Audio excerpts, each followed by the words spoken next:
Le sexe et vous, 21h-22h sur Naradio du lundi au vendredi. Benjamin Ramagé Et Sophie Caldi avec le Love Store Planète Eros. zone commerciale de Beaulieu à Pilboro. Bonsoir à tous, bienvenue dans Le Sexe et vous, comme tous les jours sur Naradio de 21h à 22h. Votre rendez-vous avec Sophie Caldier, votre psychologue rochelaise que vous pouvez consulter en dehors de l'émission, puisque de 21h à 22h, elle travaille à la radio, mais le reste du temps, elle reçoit dans son cabinet. Effectivement, Salut, et Sophie. autant en tant que psy, thérapeute de couple, je reçois énormément de couples sur La Rochelle et sexothérapeute, sexologue. Est-ce qu'il y a un effet Naradio ? Est-ce que tu as reçu des gens qui viennent en te disant... Alors, l'effet radio, pour le moment, c'est des messages pourris sur Messenger. Hein, voilà. Ah, continuez à pourrir Sophie, moi ça me fait plaisir. Et je les renvoie vers toi, Benjamin. Et d'ailleurs, tu as des auditeurs bizarres aussi maintenant, avec des questions bizarres. Mais, Oui, sachant que vous pouvez éviter, parce que moi j'ai aucune réponse, c'est pas ma formation. mais on peut répondre si vous vous posez vos questions effectivement. Enfin là, Benjamin, tu vas nous dire où. Parce que effectivement, sur mon Messenger, je ne réponds pas, je renvoie à Naradio. Le Facebook de Naradio, message public, message privé, si vous voulez poser une question à Sophie, ou alors l'adresse mail de la rédaction, rédaction@naradio.fr. Pareil, si vous avez une question pour notre invité qui sera là tous les jours cette semaine, du lundi au vendredi, c'est Ameline Bosson qui est doula dans la vie et qui va tout nous dire sur ce fabuleux métier. Bonjour Ameline. Bonsoir. Et bonsoir, plutôt, c'est mieux à cette heure-ci. Sophie, tu connais la tradition. Oui, allons-y. Qu'est-ce qu'on fait en début d'émission ? L'actu que tu as préparé, c'est la partie, l'unique partie. Ah bah bravo. C'est chaud, ça vient de tomber, c'est l'actu sexe. Avec une nouvelle appli, ça va te plaire Sophie, toi qui aimes mettre du piment dans le couple et qui propose toujours de jouer notamment. Deserve Me, la nouvelle appli qui transforme le dating en jeu. Alors qu'est-ce que ça veut dire ? Ça veut dire que en gros c'est une appli comme Tinder, Mythique, Adopte un mec, ce qu'on veut, puisqu'on doit citer toujours 3 marques. On a plusieurs choix. On peut soit rechercher de l'amour, de l'amitié, du fun ou de tout. Et ensuite, là, on entre en compétition, Sophie, avec d'autres profils. Soit on devient la boss, celle qui va départager les profils, soit on devient en gros le candidat. Il y a plusieurs rounds. C'est une nouvelle manière de se rencontrer. Ça change un peu puisque c'est multiplié par 1000 là, les sites de rencontres. Au moins, ça c'est un petit peu original, Sophie. Ah oui, tu m'étonnes. C'est pas mal même du coup de jouer. Après, faut voir ce que ça donne au résultat. Hein. Mais oui, ça me semble... moi, j'aime bien jouer, comme tu dis. Donc, allons-y.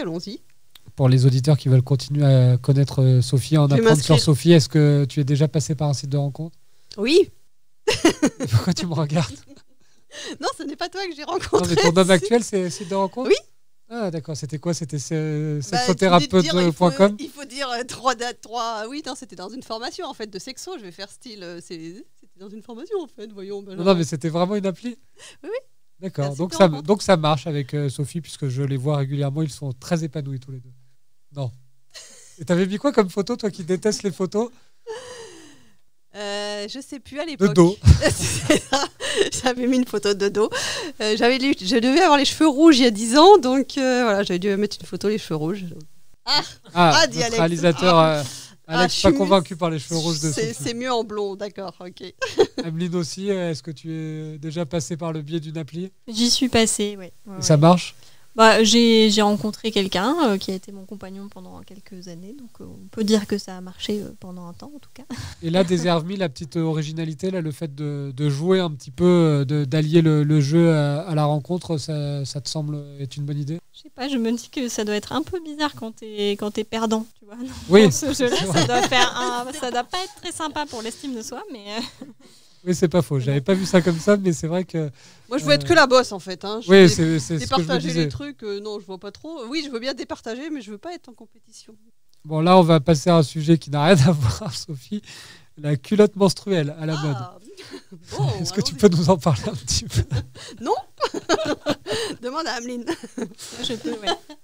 En parler. Voilà. Tu vois ? Donc, vas-y, Ameline. Après, je sais pas, l'actu, c'était c'était juste. C'était que c'était à la mode parce qu'effectivement, tout ce qui est écologique, de toute façon, en ce moment, revient à la mode. Donc, forcément, écolo, économique et pratique. Que peux-tu nous dire sur la culotte menstruelle ? En fait, c'est vrai que c'est assez intéressant comme innovation parce que ça c'est aller encore plus loin pour trouver des protections qui soient à la fois confortables pour les femmes et écologiques en fait. Donc pour moi c'est vraiment chouette parce que je trouve que c'est vraiment ça montre ce vers quoi la société est en train d'aller, c'est-à-dire la normalisation des règles. On développe plus de produits pour ça. Et on trouve des choses qui sont plus tendances aussi. Enfin, là, les culottes menstruelles qui existent, c'est des culottes hyper jolies que tu peux porter sans avoir l'air d'un gros sac et te sentir moche parce que tu as tes règles et en plus tu portes un truc dégueulasse. Enfin bref, là, tu peux te sentir vraiment bien et enfin, voilà, c'est agréable à porter. Donc, et c'est quoi comme matière du coup ? Je crois que ça dépend pas mal des marques, mais souvent tu as une couche imperméable justement pour éviter les fuites. Et après, souvent à l'intérieur, c'est du coton justement hypoallergénique avec une partie un peu absorbante. Tu n'es pas à la pointe de la mode, Sophie. On pourra en parler. L'âge, en fait. On pourra en parler aussi avec Ameline, mais ça va avec la mode des parents qui utilisent les couches lavables aussi. Oui. C'est non, mais quand même pas le même objectif. Non, mais c'est dans l'air du temps d'allier écologie et économie. Donc. Alors là, on va garder Ameline va garder la main parce que dans l'actu, c'est le boom des doulas en Angleterre puisque Meghan Markle a choisi de faire appel à une doula pour suivre la grossesse du Royal Baby. Elle s'appelle Lauren Mishcon. Non, ce n'est pas Ameline qui a accouché Meghan Markle. On est désolé de vous décevoir.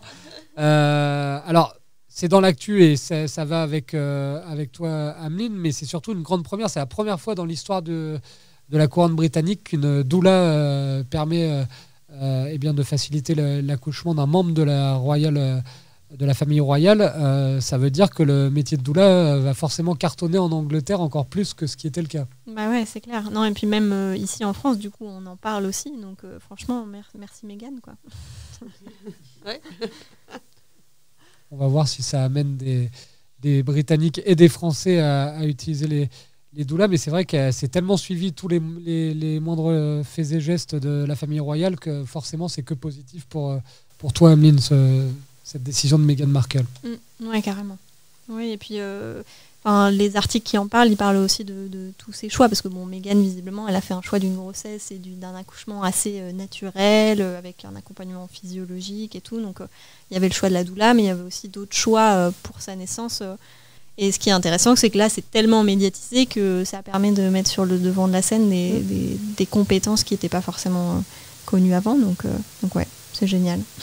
Et Lauren Mishcon, qui en plus... elle est la petite fille, je crois, elle est de la famille d'Oliver Mishcon qui lui avait réalisé le divorce des parents du prince Harry. Donc comme ça, tout reste en famille, c'est pas mal. On accouche pour après s'occuper des divorces. C'est un peu. Non, c'est dans l'autre sens.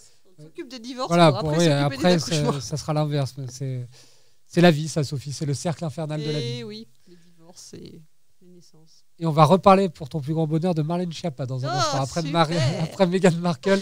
Marlène Schiappa, qui est régulièrement invitée dans toutes les émissions de Na Radio, puisqu'on en a encore parlé lundi matin dans l'émission À votre service. On revient tout de suite. De retour dans Le Sexe et vous sur Na Radio, comme tous les soirs du lundi au vendredi de 21h à 22h avec notre sexologue Sophie Caldier. Quoi t'es dit Qui n'a rien à voir avec Yves Calvi. T'es fatigué, hein. Ouais, je suis totalement Mardi, fatigué. t'es déjà fatigué, bravo. Et on a aussi avec nous, heureusement pour moi, ça m'économisera du temps de parole, Ameline qui est doula et qui va m'aider un petit peu puisque Sophie ne fait rien dans cette émission. On va parler de la sapiosexualité parce qu'on l'avait évoqué dans l'actu la semaine dernière, Sophie. Il y a plein de journaux et de magazines qui font leur une là-dessus, notamment grâce ou à cause de Marlène Schiappa, qui est la ministre pour l'égalité homme-femme. Marlène Schiappa, comme Sophie Marceau, comme Marilyn Monroe, sont sapio ou étaient sapiosexuels. Ça a été créé en 98 par un journaliste. Sophie, est-ce que tu peux, je sais que tu as fait énormément de recherches depuis la dernière fois, est-ce que tu peux un peu nous en parler ? Je fais que ça. Donc la sapiosexualité, comme on l'avait déjà dit, c'est le fait d'être sexuellement ou sentimentalement attiré par des personnes intelligentes, instruites ou charismatiques. Donc j'avais déjà donné un petit peu mon opinion la semaine dernière sur la sapiosexualité, c'est-à-dire que voilà, pourquoi pas c'était pas mal, mais ça pouvait aussi être élitiste. Donc, après, sapiosexuel, ce que j'avais trouvé pas mal, surtout, c'est qu'on pouvait être attiré. Moi, j'avais compris on pouvait être attiré par un homme comme par une femme. Et donc, du coup, je trouvais que Marlène Schiappa donnait une ouverture dans la sexualité et peut-être avouer, entre guillemets, sa possible homosexualité. Mais après, voilà. Elle est mariée, elle a des enfants. Ouais, peut-être. Ça m'est égal. Mais après, ça peut être... Voilà. Non, mais... Voilà, je ne sais pas avec qui elle est mariée. Est-ce qu'il est intelligent, charismatique, instruit, on ne sait pas. Mais par contre, voilà, je trouve que ça peut être enfermant et un peu élitiste. Et d'ailleurs, j'en avais parlé à une patiente que je suis encore maintenant par Skype, mais qui vient de mon cabinet parisien, et qui disait c'est tout à fait ça, moi je suis sapiosexuelle, je ne suis attirée que par des normales sup, je fais justement, il faudrait peut-être un petit peu ouvrir et aller sur d'autres intelligences que l'intelligence, le QI, il y a aussi le quotient émotionnel et peut-être avoir autre chose, parce que des fois ça ne réussit pas forcément de rester dans le même monde, quoi. C'est une vraie catégorie, puisqu'on l'avait dit, Tinder a rajouté cette catégorie. Non, c'était pas celle-là qu'il avait rajouté. Non, mais si, ça fait partie des catégories. Il y a OkCupid, là, qui est un site de rencontre américain, qui en a fait aussi une case à cocher dans les critères de sélection, à côté de pansexuel et homoflexible. Donc, il va falloir s'habituer à ce terme. Est-ce que tu savais, Ameline, ce qu'était une ou un sapiosexuel ? Ouais, j'avais déjà entendu le terme, ouais. Ça me parle assez, en fait. Ça te parle ? Ouais, pas forcément personnellement, mais je peux assez comprendre le truc, ouais. Et en même temps, j'entends ce que tu dis, Sophie, mais je me dis, tu vois, peut-être que c'est aussi comme pour l'homosexualité ou d'autres types de sexualité, c'est-à-dire que tu choisis pas forcément de dire ah oui, non, mais je vais aimer que les mecs qui sont normales sup, parce que vraiment, il y a que ça qui me... Oui, c'est sûr. Je sais pas. Oui, mais là, elles se disent, toutes ces femmes sapiosexuelles. Donc, non, mais c'est la classe, ça fait bien, c'est pour ça, c'est dans ouais, temps, peut-être que c'est ça. Alors. C'est rare que tu dises à tout le monde je suis attiré que par les débiles. Donc. Ça fait mieux, là. Je sais pas, des fois, il vaut mieux un bon Forrest Gump qu'un bon... je ne sais trop quel homme politique qui sort de j'espère que ton mec n'écoute pas l'émission, il va être content. Alors, 5 signes, Sophie, qui montrent que vous êtes sapiosexuel. On va voir si on peut cocher à chaque fois. Vous n'êtes pas en priorité attiré par le physique des gens. Oui, c'est vrai. Je coche pour Sophie. Je fais son test sapiosexuel en direct. Vous avez un tropisme pour les intellos ou les artistes. Alors déjà, on a perdu la moitié de nos auditeurs qui ne connaissent pas le mot tropisme. Ça, on est bien. C'est une attirance. Vous aimez les hommes ou les femmes plus âgées. Non, Sophie a lâché le test. Je t'ai lâché, moi je suis à la première, je suis pas attirée par le physique des gens. Après, un télo, non, pas forcément. Les hommes plus âgés, pas forcément. Après, il faut aimer les longs échanges épistolaires et les interminables discussions et aimer la complexité des relations, les nuances, les débats amoureux autant que les ébats. Eh ben, ça va pas le faire. Il y a des personnes qui, effectivement, aiment autant les débats que les ébats, Sophie, ça arrive. Oui, non, mais ça, c'est pourquoi pas. Après, moi, tu me dis de cocher, donc voilà, ça y est, c'est fait, je suis pas sapiosexuelle. Après, j'aime bien les échanges, mais pas forcément épistolaires. Les interminables discussions, oui, puisque après, si j'ai des points communs, même avec des amies femmes, dans ce cas-là, on est aussi sapio, je sais pas quoi, pour de l'amitié, je sais pas ce qu'on dit comme terme. Mais effectivement, j'aime bien les discussions quand c'est des sujets qui touchent à mes loisirs ou à mon côté professionnel, ouais. Mais pas forcément à la place où... Moi, il faut qu'il y ait un équilibre, quoi, oui, quand même. Est-ce qu'on est obligatoirement forcé, Ameline, d'appartenir à une catégorie ? Parce que là, on voit une multiplication maintenant des catégories. Est-ce que, comme dirait Sophie, l'amour n'est pas le plus important ? Non, ça, c'est pas Sophie. C'est trop beau pour être Sophie. Non, mais c'est vrai, c'est un peu pénible, là, toutes ces catégories qui se multiplient. Ameline, non ? Est-ce qu'on s'en fiche pas un peu au final de la catégorie ? Je sais pas, moi je trouve que l'intérêt d'avoir des catégories, c'est que quand on se sent différent, on a un mot pour un repère, dire, ouais, un repère qui nous dit ah mais oui, mais en fait c'est ça, j'ai ces trucs-là, j'appartiens à ce groupe-là, et en fait on a quand même un gros besoin d'appartenance à des groupes, quoi. Donc je pense que mettre des mots, c'est intéressant pour comprendre et pour se sentir moins seul, quoi. Après, effectivement, dans l'absolu, si on pouvait juste se passer de mots et dire c'est ok d'aimer qui on veut, ça serait vachement plus simple. Ça s'appelle la tolérance, mais je suis pas sûre qu'il y en ait beaucoup. Je suis pas sûr que tu sois très tolérant, j'ai cru que tu allais dire. Non, je suis pas sûre qu'il y ait beaucoup de tolérance sur cette terre et sur cette planète. Après, moi, je vais avoir un tout petit peu une autre opinion que Ameline, puisque effectivement, dans mes études de psycho, on a tendance à répertorier les gens en fonction de leur pathologie. Et ça m'avait particulièrement gonflé, parce qu'on met les gens dans des cases. Et là, à multiplier les catégories, on remet les gens dans d'autres cases. Pourquoi pas, effectivement, comme point de repère, ok. Mais après, les cases, c'est aussi enfermant. Et voilà, j'aime pas trop ce côté-là. Et donnez-nous votre avis, n'hésitez pas sur la page Facebook de Na Radio, via message privé, message public. Vous pouvez également nous interroger Ameline qui est doula ou Sophie qui est sexologue en fin d'émission. C'est la parole aux auditeurs. Vous nous envoyez un petit mail, rédaction@naradio.fr, et on répondra avec le plus de précision possible à votre question. Vous pouvez également le faire via Twitter avec le hashtag Le Sexe et Vous. On rappelle que l'émission est disponible en podcast pour ceux qui prennent l'émission en cours et qui voudraient un petit peu se rattraper. Dans un instant, on parle du parcours d'Ameline. On va voir comment Ameline s'est réveillée un matin et s'est dit tiens, je veux être doula. On va le savoir dans un instant et puis il y aura la réponse à vos questions en fin d'émission. Ne bougez pas, on revient très vite dans Le Sexe et Vous. Le Sexe et Vous. 21h, 22h sur Na Radio du lundi au vendredi. Benjamin Ramagé. Et Sophie Caldi avec le Love Store Planète Eros. Zone commerciale de Beaulieu à Pilboro.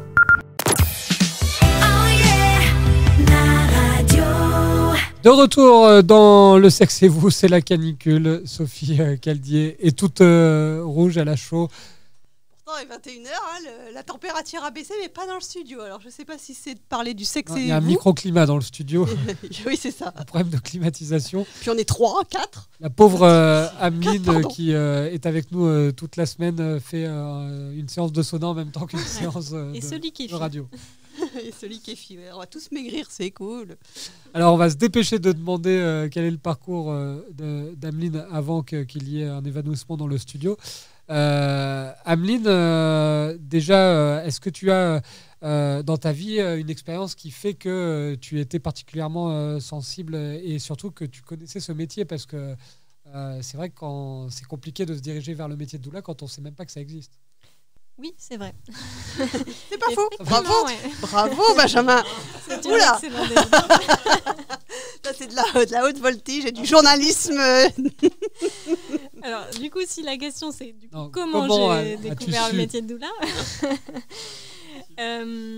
en fait, je pense que je me rappelle pas précisément, mais en fait, je me rappelle qu'à l'époque où j'ai connu ce métier-là, je m'intéressais beaucoup en fait au féminisme, à l'empuissancement des femmes et au fait de connaître mieux son corps en fait pour se l'approprier et se sentir mieux.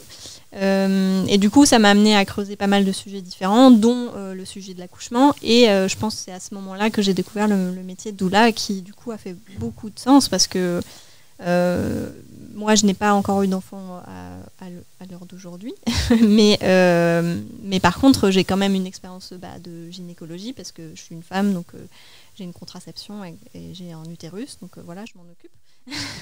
Ah, bien. Mais du coup, je sais déjà que la gynécologie, voilà, c'est pas forcément évident comme pour une femme de faire appel à quelqu'un, une sage-femme ou un gynécologue. C'est assez bizarre en fait comme climat la gynécologie, je trouve. C'est assez infantilisant souvent. On nous donne pas forcément beaucoup de choix, ne serait-ce que pour la contraception, par exemple. Je trouve souvent on nous dit pas tout ce qui se passe dans notre corps et tous les choix vraiment qu'on peut faire, et sans nous juger ensuite quand on prend des décisions. Et du coup, quand j'ai découvert le métier de doula, ça a fait du sens parce que ça remettait justement de la compréhension du phénomène de l'accouchement et ça remettait des choix en fait. C'est un peu abstrait peut-être ce que je dis. Non, pas du tout. Non. Et après, comment tu as suivi ton parcours jusqu'à aujourd'hui? Comment tu es devenue doula? Du coup, en France, c'est pas un métier reconnu. Donc du coup, le seul moyen de se former, c'était par le biais d'un institut privé de formation. Donc en fait, on a parlé hier de l'association Doula de France, qui existe depuis 10 ans. Et en fait, à l'origine, à la suite de la création de cette association, il y a eu la création d'un institut de formation du coup, par des doulas qui ont été formés à l'étranger. Et donc c'est une formation d'1 an où du coup on apprend les bases de ce métier-là, donc avec à la fois des informations sur la physiologie de la grossesse, de l'accouchement et les premiers mois de vie du bébé, mais aussi et surtout tout le reste, c'est-à-dire l'accompagnement, le soutien, l'écoute active, comment dénouer ça, comment donner des informations, bref, comment soutenir les parents au mieux, quoi. Donc ça, pour une personne qui écoute l'émission, notamment les jeunes qui sont à La Rochelle, il faut spécialement aller à Paris ou ça peut se pratiquer pas très loin de La Rochelle? La formation, elle a lieu dans plusieurs villes de France, mais qui sont Paris, Bordeaux et Lyon à l'heure actuelle. Donc le plus proche pour une Rochelaise ou un Rochelais qui veut être doula. Déjà, est-ce que c'est réservé dans un premier temps, on voit beaucoup de femmes. Là, quand je me suis intéressé au sujet, il y a très peu de doula hommes. En tout cas, à l'étranger, ça se fait un peu, mais en France, c'est compliqué. Oui, en France, je ne connais pas de doula hommes. Je sais qu'il y en a qui ont été formés par cet institut, donc ils existent. Mais effectivement, je pense que c'est comme pour les sages-femmes. À l'heure actuelle, chez les sages-femmes, il y a peut-être 1 ou peut-être maximum 2% d'hommes. Et du coup, et pourtant ils sont beaucoup plus. Donc, pour les doulas, je pense que c'est le fait qu'il y ait de plus en plus de doulas qui fera que la profession s'ouvrira aussi au fur et à mesure aux hommes quand ils auront connaissance de ce métier aussi, quoi. C'est vrai que ça fait bizarre, Sophie. Moi, j'ai un homme sage-femme qui est arrivé en disant bonjour, je suis votre sage-femme aujourd'hui. C'est vrai qu'on n'est pas habitué. À Rochefort, et donc quand je travaillais en institution, là, il y a une collègue qui a fait sa préparation à l'accouchement avec un sage-femme. Un sage-femme, du coup, on dit homme, qui est à côté de Rochefort et a priori est très très réputé et bien recommandé par les femmes qui ont fait la préparation d'accouchement avec lui. C'est paradoxal parce qu'il y a sage-femme et doula quasiment pas d'hommes, alors que les gynécos, c'est presque que des hommes. Alors sur La Rochelle, non. Il y a beaucoup de. Oui, je les ai toutes rencontrées et il y a beaucoup de femmes gynécos sur La Rochelle. Et d'ailleurs, les femmes gynécos sont plus jeunes que les hommes, effectivement. C'est l'ancienne génération, c'était des hommes. Et là, maintenant, il y a de plus en plus de femmes qui se dirigent vers cette spécialisation. Voilà, et donc je voulais juste rebondir justement là-dessus. C'est quoi la différence ou la complémentarité entre les doulas, gynécos et sages-femmes?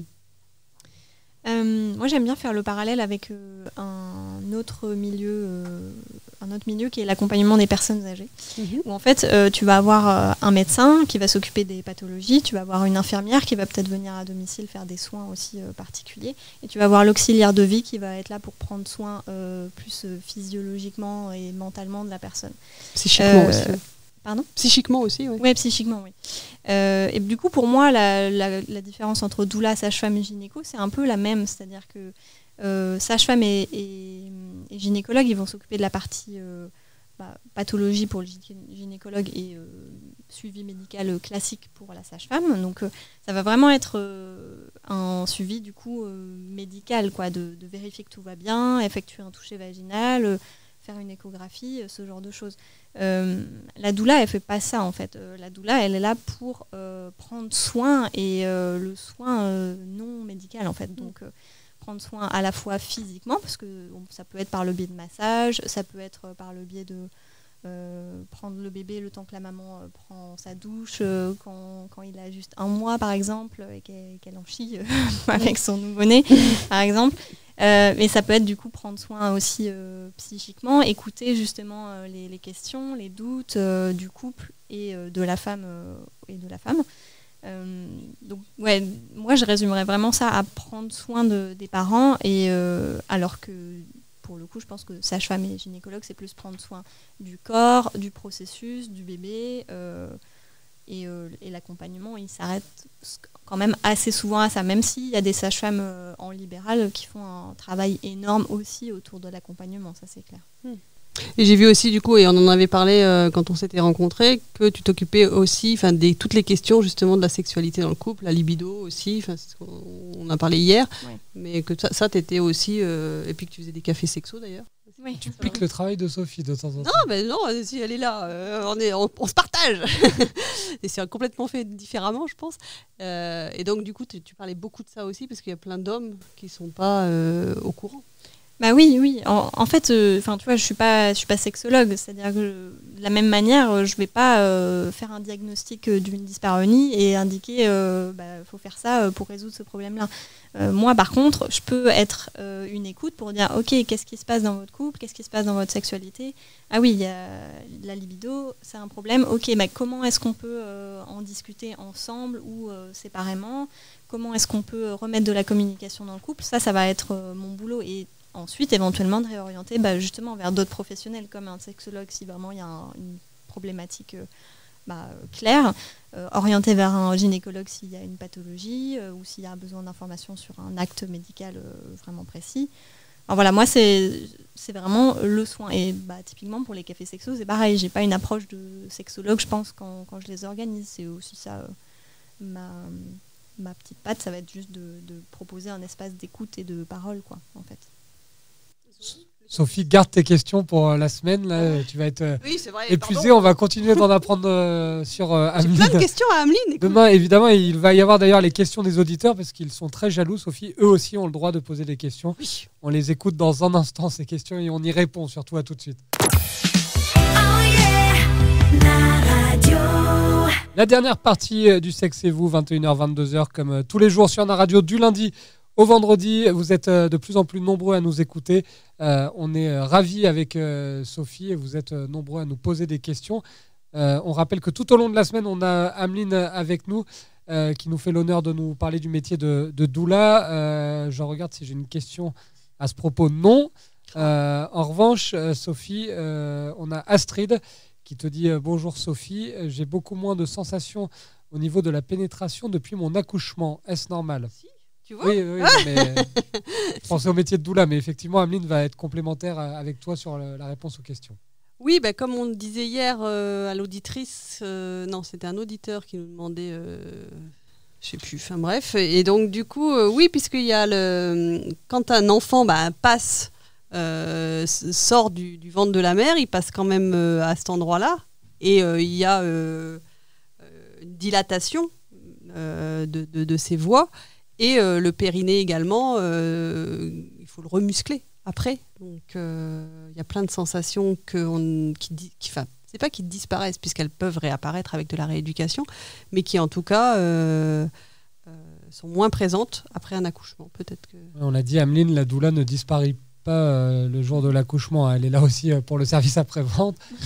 Donc tu as la réponse à la question.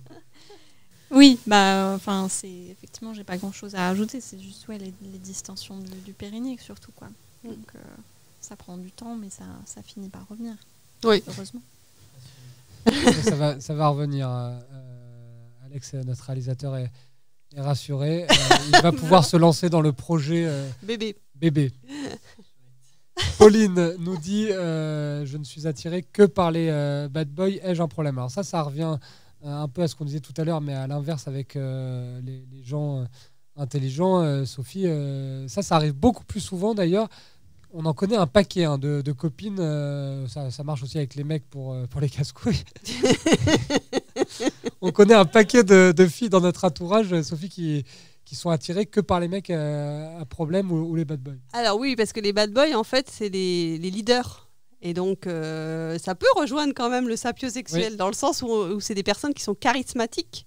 Et donc, comme c'est les leaders au collège, au lycée, ou même après à la fac, ceux qui font le plus de bruit, ceux qu'on voit le plus, oui, il y a forcément une attirance vers ces gens-là, en tout cas en apparence. Souvent, les apparences sont peut-être trompeuses. Et voilà, donc les femmes, en général, vont vers aussi ce qui attire... mais les bad boys, ils respirent aussi un peu plus la sexualité, Sophie. Exactement. Il y a aussi un fort taux d'agressivité qui peut être d'agressivité saine, en apparence en tout cas au départ, et effectivement, ils sont plus virils.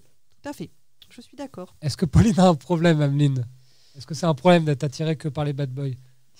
Pour construire une relation stable Je ne me permettrai pas de juger Pauline. Non, c'est elle qui pose la question, mais c'est vrai qu'Ameline, le problème du bad boy, c'est qu'en général, ça ne fait pas un couple durable. Ouais, c'est ça. Après, j'imagine que ça peut être à certains moments, mais ouais. Moi, je voyais aussi peut-être le goût du risque un peu, le goût du danger, enfin ce truc où si c'est vraiment le bad boy niveau plus quoi, genre je sais pas, dealer ou qui va tabasser des gens. Bon, je sais pas. Mais par contre, aussi, il y a cette illusion, souvent dans un premier couple, chez la femme, de pouvoir changer. Donc, elles choisissent un bad boy en espérant le transformer au fur et à mesure des années, notamment peut-être à travers le biais de la parentalité, de le faire devenir père, et qui prennent plus sa place, ses responsabilités. Mais ça peut être un leurre, hein, parce qu'effectivement... bien évidemment, les gens changent, les gens évoluent, c'est pas ça que je dis, mais quand il y a une personnalité très marquée, voilà, quand il y a une personnalité marquée comme ça, colorée par une envie de plaire, de se montrer, c'est compliqué après de redescendre au niveau du narcissisme, tout simplement, là, pour prendre des termes de psy. Et donc, la femme va se leurrer un petit peu, et après, elle risque d'être déçue. Comme on dit, le bad boy ne meurt jamais, il dort, Sophie. D'accord, Benjamin. C'était une phrase philosophique de Benjamin Ramagé en direct sur NaRadio. Aline, Sophie, c'est pas la première fois qu'on l'a, Aline. Alors, je sais pas si c'est la même. Aline qui nous dit quand mon homme n'éjacule pas, est-ce que ça veut dire forcément qu'il n'a pas eu d'orgasme ou de plaisir? On a déjà eu cette question. Oui, mais je sais pas. Ça... Toutes les semaines, elle n'a pas eu sa réponse, en fait. C'est peut-être pas Aline, hein, l'autre question. Alors, du coup, j'ai été perturbée. Non, ça veut pas dire qu'il n'a pas de plaisir. Hein. L'éjaculation et la jouissance sont deux choses différentes. Ça, faut vraiment. Enfin, on va peut-être faire une émission que sur ça. Déjà répété. Que sur ça. On peut éjaculer pour un homme sans avoir d'orgasme et on peut avoir un orgasme sans éjaculer. Donc, c'est pas une fin en soi, l'éjaculation. Donc, non, Aline. Bon, jamais 203, donc on va peut-être avoir encore cette question. Bien sûr. C'est normal plaisir. aussi. Non, mais je répéterai. On se répète dans l'émission, Sophie, mais je suppose que à ton cabinet, c'est pareil. Les couples, il y a des problèmes et des questions qui reviennent régulièrement. Oui, mais c'est pas les mêmes couples. Quoique des fois, il faut que je mais là, répète c'est pareil, ce ne sont pas les mêmes. C'est vrai, ils n'ont pas écouté l'émission. C'est pas forcément d'avant. Aline qui avait posé la question sur l'éjaculation, Sophie. Oui, d'accord, ok. On va faire un tableau avec les prénoms pour... Et on embrasse Sophie, qui, je ne sais pas si elle a posé une question, mais pas Sophie Caldi, hein, elle, on ne l'embrasse pas, mais normalement, il y a une Sophie qui nous pose quasiment une question tous les jours. Donc, on l'embrasse, c'est une fidèle auditrice. Et on embrasse également Sophie Caldi, évidemment, et Ameline, qui vont nous faire le plaisir de revenir demain. Bonne soirée, mesdames. À demain. Le sexe et vous. 21h, 22h sur NaRadio du lundi au vendredi. Benjamin Ramagé et Sophie Caldi avec le Love Store Planet Eros. Zone commerciale de Beaulieu à Pilboro.